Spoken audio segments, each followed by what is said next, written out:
अरे मूर्ख प्राणियों, विचार करो, तुम सतलोक आश्रम धनाना में इतनी दूर से चल के क्यों आए? ये आसाम का है शायद। अरे आसाम से चल के तू इतनी दूर क्यों आया हरियाणा के सतलोक आश्रम धनाना में?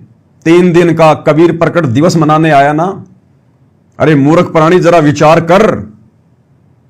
जब सतलोक आश्रम धनाना में कबीर प्रकट दिवस मनाया जा रहा है तो सिरसा में कबीर जयंती मनाने क्यों गया? वो नकली कबीर पंथी ना तो कबीर जी को परमात्मा मानते, ना भगवान मानते, ना उनकी कोई मर्यादा है। अपने राजनीतिक और सामाजिक स्वार्थों के लिए उन्होंने वो प्रोग्राम रखा था कि मुख्यमंत्री जी आएंगे तो समाज के लिए कुछ डिमांड करेंगे, कुछ मांग करेंगे। जब ऑलरेडी तुम्हारे आश्रम में कबीर प्रकट दिवस मनाया जा रहा है, तुम कहते हो कि असली कबीर पंथी हम हैं और धरती पर किसी के पास ज्ञान नहीं, किसी के पास नाम नहीं, समाधान नहीं, तो सिरसा में क्या ऐसी तैसी करवाने गए थे? 500 बसें भर के क्यों गई वहां पर भक्तों की? इसका मतलब तुम लोगों को अभी विश्वास नहीं है कि ये कबीर भगवान है। अगर तुम लोगों को विश्वास होता कि कबीर भगवान है और सतलोक आश्रम धनाना में मनाया जा रहा कबीर प्रकट दिवस ही सत्य है और कहीं नहीं है, तो तुम क्यों धक्का खाने जाते वहां पर? लेकिन भाई और बहनों, इनको वो डाडी मूछ वाले कबीर पर भी विश्वास नहीं है कि वो भी पूरा भगवान होगा, उस पर भी विश्वास नहीं है और पहुंच गए वहां पर धक्के खाने के लिए।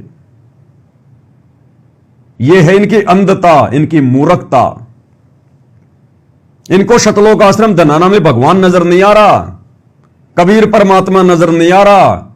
उसको खोजने के लिए सिरसा गए थे वहां पर। गुरुदेव भगवान ने एक बार सत्संग में बताया कि मैं अपने किसी भगत के यहां पर पाठ करने गया था। उस भगत का चाचा था हनुमान पुजारी और वो हो गया लेट। हमने भोग भाग लगा लिया, उसके बाद आया हो, तिलक विलक लगा रखे। तो गुरुजी बोले हम कुछ भगत बैठे हुए थे खाना वाना खा के, और उसका जो भतीजा था वो भी बैठा हुआ था जिसके घर पे पाठ था। 2-4 भगत और बैठे हुए थे। उसका चाचा आया तो भतीजे ने कहा कि चाचा आप तो बहुत लेट हो गए, यहां तो भोग भी लग गया। तो उसने कहा कि बेटा आज मैं 5 मंदिरों में जाके आया हूं, 5 मंदिरों में।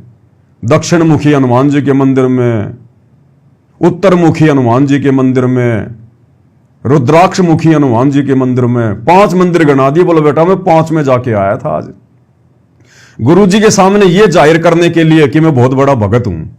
अब परमात्मा के सामने 2 कोटि के जीव की क्या चले? तो गुरुदेव ने कहा कि भाई आप एक बात बताओ,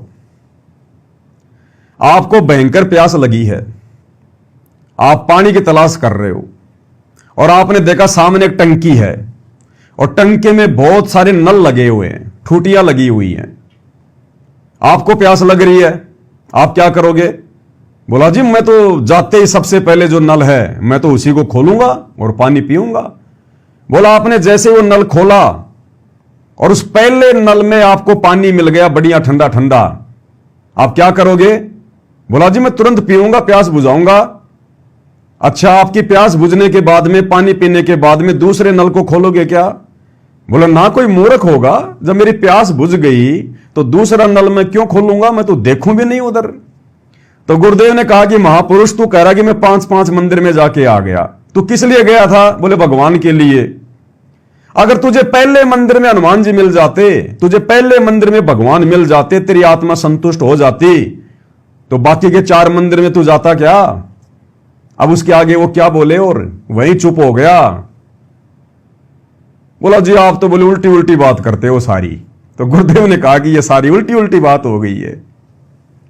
तो इसी प्रकार भाई और बहनों, इन सतलोक आश्रम मैनेजमेंट हरियाणा वालों को, जो कि भगत के नाम पर ये धब्बे हैं, ये कलंक हैं, अगर इन लोगों को सतलोक आश्रम धनाना में जो कबीर प्रकट दिवस मनाया जा रहा है, अगर इनको विश्वास होता कि इस आश्रम में कबीर भगवान का आशीर्वाद है, कबीर भगवान है और हम जिस दाढ़ी मूंछ वाले कबीर की भक्ति कर रहे हैं वो ही कबीर भगवान है और हमारे आश्रम में ही बिल्कुल कबीर जी का वास है, निवास है, तो ये सिरसा में धक्के खाने के लिए क्यों गए? ये लोग सिरसा में कबीर जयंती मनाने क्यों गए?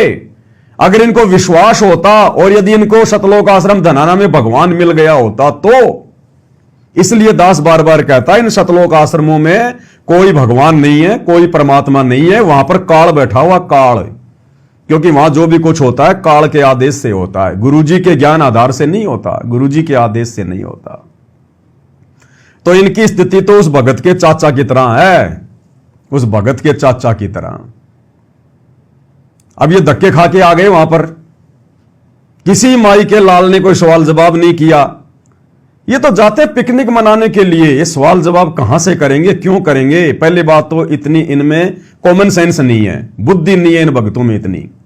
और दूसरी बात, जब इनको इस प्रकार से कोई कहता ना कि चलो गुरुजी का आदेश है, बैठो बसों में, वहां जाएंगे, उस रैली में जाएंगे, इनको बड़ा आनंद आता है कि वाह, अरे वाह, पिकनिक मनाएंगे, अरे घूम के आएंगे।